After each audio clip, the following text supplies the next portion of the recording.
It's not that they will rise, they've already risen.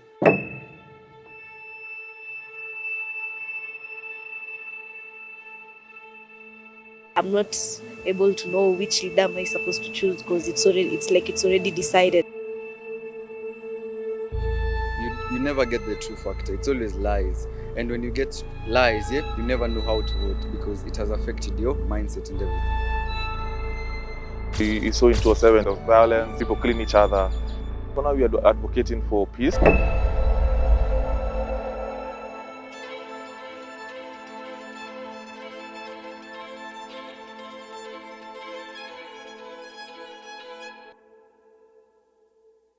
Information is now exchanged in real time through newer, broader, and more sophisticated yet affordable mediums. All you need is a smartphone and an internet connection to circulate manufactured stories.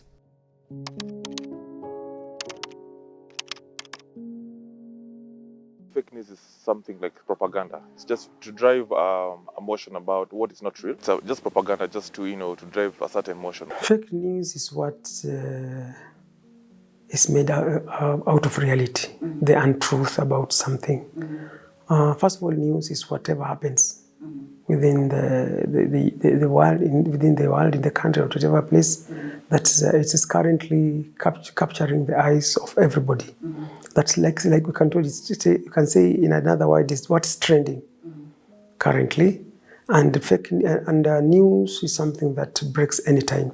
You can have current news and maybe some news which was broken earlier.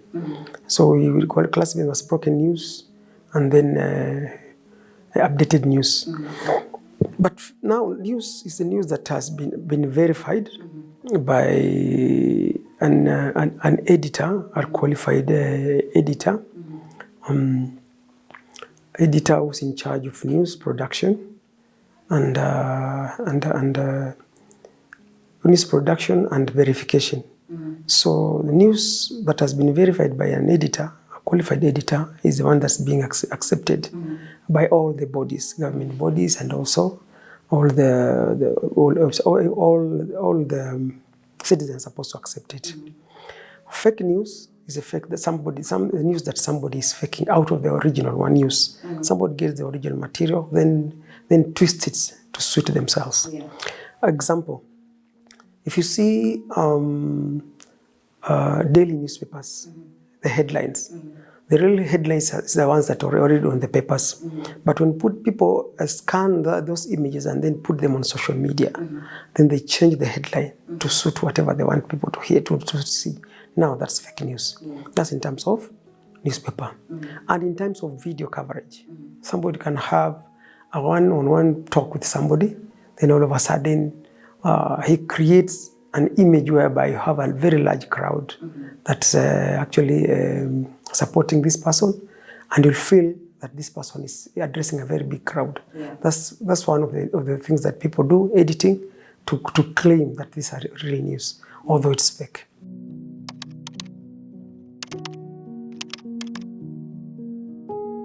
Facts and opinion. For example, when I talk about somebody's character, and I put it so strongly and people might believe me, the only way I can differentiate that is to give evidence. If you cannot verify that by verification, that's the only way to verify, by evidence. For example, I said that you've been jailed for having defiled somebody and all that. So the only way that you can get it is get that the court extracts that this is the ruling that was done, and this person was handed this sentence for having done that. But when it comes to news that cannot be verified, unfortunately, nobody can believe it, but everybody can believe it because the first time they're seeing it, then later on they come to verify after maybe they have already taken action. Facts are something which is verified, and opinions, because an opinion can be either negative or positive. Yeah, that's the difference, because my opinion can mislead you or can build you as well. So facts is something which is verified and actually accredited, but for opinions, someone's opinion can be different from what you believe in. Facebook, YouTube, and Twitter, among others, have become the biggest propaganda machines in history. They reach billions of people and exert more power and influence than any organization before them. And that is just what makes them so dangerous. Social media is the biggest platform in terms of news other than the mainstream media. And unfortunately, because everybody now has a smartphone and they can access all the social media sites, they're in a position actually to be lied to about the reality of everything. And it's only a person who's qualified to know how news is done that will know this is fake or not news. It's very, very difficult to differentiate that this is fake or not, or fake or real news. Yes. The only way to do it is by confirming with a media house that has sent this information. For example, if you're one of the major media houses that do news, you can confirm with the editor in charge of news production, and they'll confirm with you, or somebody in that desk who can help you with that. But you'll never know about social media news until you confirm it. It is, without a doubt, that fake news still has an audience in Kenya. An overwhelming number of people believe in what social media has informed them. Who are these people that are likely to believe fake news?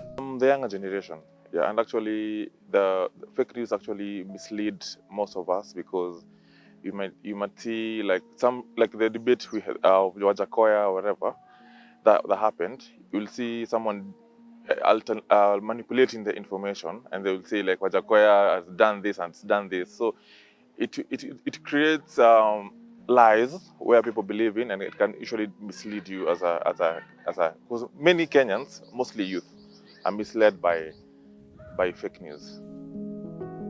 The use of propaganda and disinformation has been the most optimal tool in the Swiss Army knife of the political spectrum. From campaign trails to the rising use of social media, it appears to be more of a requirement to spread any form of misinformation to get the advantage over the rival. The dream of a peaceful digitized world has vanished. Fear and hatred seem to dominate. But is this algorithm-driven polarization inevitably steering us towards violence? Can our democratic principles of compromise, discussion, and transparency survive? It's not that they will rise; they've already risen. There's so much fake news on the social media, especially on mainstream media. Maybe one or two stations that they want to favor their candidates. That's okay, because the mainstream media is a very short time. Somebody sees it, less than a minute or two. But in social media, you see that news through and through and through, and you can keep on rewinding and rewinding. And remember, you're rewinding the lies about something. That fake news is actually spreading so much because you are rewinding it and you're also sharing with the other people. Then you keep on sharing. Everybody's sharing. The moment it comes to reality that this thing is wrong, is false. If you verify it's the truth, you cannot even share the truth again. Because somebody has already consumed it and they have taken action against it. Data they provide on where if we were supposed to choose today, this leader would win, this leader would win. For me, it doesn't really make sense because we are not sure if the statements they're giving is true or false. So I'm not able to know which leader am I supposed to choose because it's already decided on the leader to be chosen. If you check the polls, the presidential polls and the governor, clearly those are most of it is manipulated by people. You understand? So fake news actually drives. Fake news is there actually. It's like our truths are supported by our lies. You might find some truths and some lies. Yeah. So during our election time, before even 9th of August, you will find a lot of fake news, fake reporters, fake blog sites. Of course, you will expect fake news on before the elections. You never get the true factor. It's always lies. And when you get lies, you never know how to vote because it has affected your mindset and everything. No one knows better than Facebook how to divide societies and how to cash in. Our parallel digital universe has merged. It is a safe space for people once living on the fringes of mainstream society. And here, anything goes. So, have we already lost the battle against disinformation? impossible. Yeah, it's very impossible because this is 2022. Fake news from everywhere. It's hard to curb because so even us as a country, we love fake news. We want to see fake news about someone. You know, a celebrity. You'll hear ringtone as a house in Runda. You'll just have fun to just listen or read fake news. Yeah, actually, because sometimes it's entertaining. The best thing is to confirm from various sources to confirm whether it's real or fake. Also check the source itself, and generally don't believe everything you see until you're given reasonable doubt. Public opinion is growing more polarized by the day. States and corporations are all working to define just what their truths may be. Can anything be done to stop disinformation? The government should create a regulatory framework to regulate the news that's circulating, especially on social media. Sometimes back they used to say that the admin on WhatsApp, all admins on WhatsApp will be responsible for what people are sharing. That's WhatsApp. What about Facebook? What about TikTok? What about Viz News? What about Viz Kids? So many things, so many social media, people sharing and sharing and sharing. And most of these things are being shared are fake news. Okay, you can have fake news if it's maybe a comedy, you want somebody to be happy, well, that's not a problem. But when it comes to talk about somebody's character, of somebody's business, now that's where the problem comes. Because if the Communications Authority of Kenya is against that, and they're very hard on those people who create something to character assassinate somebody else or somebody's business. But the same people who are the regulatory body of all the media, the ones who are supposed to come up with all these rules to prevent people from sharing fake news or creating fake news. I don't know how it's going to be. They're going to determine who started it. But by the fact that people are sharing it, you can follow it up to see the source of this news, and I hope it can be curbed.